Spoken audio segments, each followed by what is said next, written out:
Legenda Pura Silayukti. Lokasi: Padangbai, Karangasem, Bali. Fungsi: Pura Kahyangan Jagat Pura Umum. Tempat pemujaan para dewa dan leluhur suci, khususnya Empu Kuturan. Pada abad ke-11, saat Bali berada di bawah kekuasaan Raja Sri Darmaudayana Warmadewa, banyak aliran spiritual dan sekte yang berbeda tumbuh, bahkan saling bertentangan.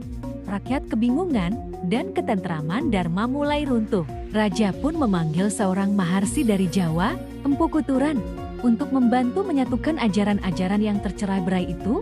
Empu Kuturan dikenal sebagai seorang spiritualis agung, arif bijaksana, dan memiliki kesaktian tinggi. Empu Kuturan berlabuh di pantai Padangbai, dan kemudian mendirikan pertapaannya di puncak Bukit Timur yang kini dikenal sebagai Pura Silayukti.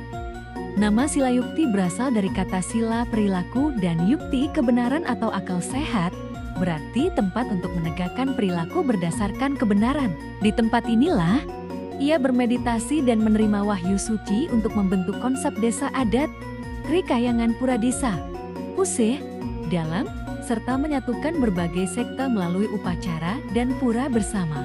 Pura ini diyakini sebagai tempat moksa penyatuan dengan Tuhan Empu Kuturan.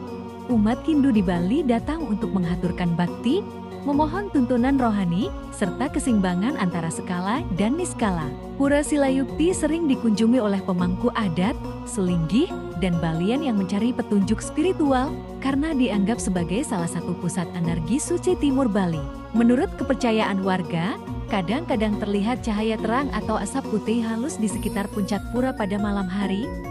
Banyak yang percaya itu adalah roh suci Empu Kuturan yang masih menjaga keseimbangan Dharma di Bali. Dharma hanya akan tegak ketika semua manusia bersatu dalam niat suci, tanpa memaksakan sekte, tanpa mengejar ego. Di tanah inilah ajaran penyatuan itu tumbuh, dari kesadaran menuju kebenaran.